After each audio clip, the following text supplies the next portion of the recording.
தொடர்ச்சியாக களத்திலிருந்து எம்முடைய மற்றொரு செய்தியாளர் தங்கமணி இணைகிறார். தங்கமணி, தற்பொழுது அந்த ஈரோடு கிழக்கு தொகுதி இடைத்தேர்தலுக்கான வாக்கு எண்ணிக்கை தொடர்பான விவரங்களை நம்ம தெரிஞ்சுட்டு வரோம். நீங்க எந்த பகுதியில் இருக்கீங்க? இந்த முன்னேற்பாடு பணிகள் எவ்வளவு தீவிரமாக நடைபெற்று வருகிறது? சுமூகமாக பணிகள் தொடங்கி இருக்கிறதா?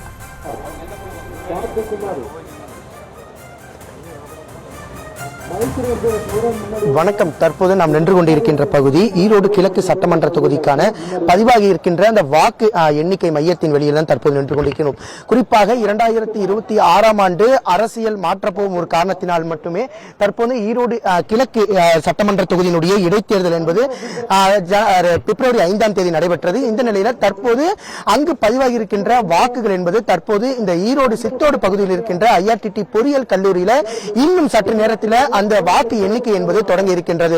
தொடர்ந்து வாக்கு எண்ணிக்கைக்காக தற்போது சுமார் 300க்கும் மேற்பட்ட மத்திய தொழில் பாதுகாப்பு படையினரும் அதே சமயத்தில் சுமார் 2000 போலீசாரும் இந்த பாதுகாப்பு பணியில் ஈடுபட்டு வருகின்றனர். குறிப்பாக இந்த வாக்கு மையத்தினை பொறுத்தவரை இங்கு சுமார் 17 முதல் 20 CCTV கண்காணிப்பு கேமராக்கள் வைக்கப்பட்டு இங்கு வாக்கு எண்ணிக்கை நடைபெறுகின்ற அனைத்து காட்சிகளும் நேரடியாக இங்கு இருக்கின்ற கட்டுப்பாட்டு அறையில் நேரடியாக மாவட்ட ஆட்சியரும் அதே சமயத்தில் தேர்தல் நடத்தும் அதிகாரியுமான அங்க பார்வையிடும். அதே சமயத்தில் குறிப்பாக இந்த பகுதியை பொறுத்தவரை நமக்கு பின்புறம் தான் இங்க வாக்கு எண்ணிக்கை, அதாவது இந்த ஸ்ட்ராங் ரூம் என்கின்ற அந்த மையம் இருக்கின்றது. சரியாக 7:30 மணி அளவில் இந்த மையம் என்பது மாவட்ட ஆட்சியர் மற்றும் காவல்துறை உயர் அதிகாரிகள் முன்னிலை இந்த அறை என்பதை திறப்பார்கள். அது திறந்தவுடனே சரியாக 8 மணி அளவில் தபால் வாக்குகள் எண்ணிக்கை என்பது தொடங்கும். அதே சமயத்தில் 8:30 மணி அளவில் மின்னணு வாக்கு இயந்திரங்களில் பதிவாகி உள்ள அந்த வாக்குகளும் எண்ணப்படி இருக்கின்றது. குறிப்பாக 14 மேசைகள் அமைக்கப்பட்டு 17 சுற்றுகளாக இந்த ஈரோடு கிழக்கு சட்டமன்ற தொகுதியில்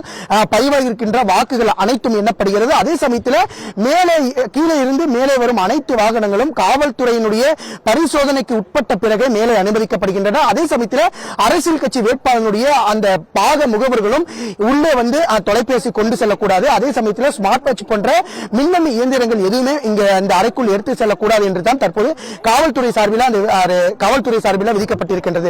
அதே சமயத்தில் தொடர்ந்து பாதுகாப்பு பணிக்காக சுமார் 2000க்கும் மேற்பட்ட போலீசார் ஈடுபட்டு வருகின்றனர்.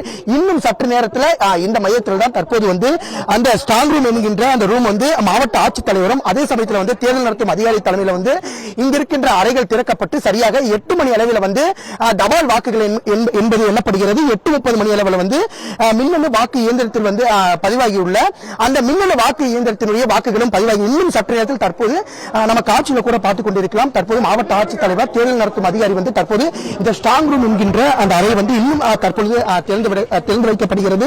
தொடர்ந்து உயர் அதிகாரிகளும் தேர்தல் நடத்தும் அலுவலர்கள் அதே சமயத்தில் பாத்தீங்கன்னா அரசியல் கட்சியினுடைய வேட்பாளர்கள் இப்ப தற்போது கூட பார்த்திருக்கலாம். திமுகவினுடைய வேட்பாளர் சந்திரகுமாரும் அதே சமயத்தில் நாம் தமிழர் கட்சியினுடைய வேட்பாளர் சீதாலட்சியும் சுயேட்சை வேட்பாளர்களுடைய அந்த பாக முகவர்களும் கூட தற்போது இந்த ஸ்ட்ராங் ரூம் திறப்பதற்கு தற்போது வந்திருக்கின்றனர். இன்னும் சற்று நேரத்தில் ஸ்ட்ராங் ரூம் திறந்து விடப்பட்டு உடனடியாக தபால் ஓட்டுகள், அதாவது சரியாக 8 மணி அளவில் தபால் ஓட்டுகள் எண்ணப்படுகிறது. 8:30 மணி அளவில் மின்னணு வாக்கு இயந்திரத்தில் பதிவாகி இருக்கின்ற அந்த வாக்குகள் எண்ணப்படுகிறது.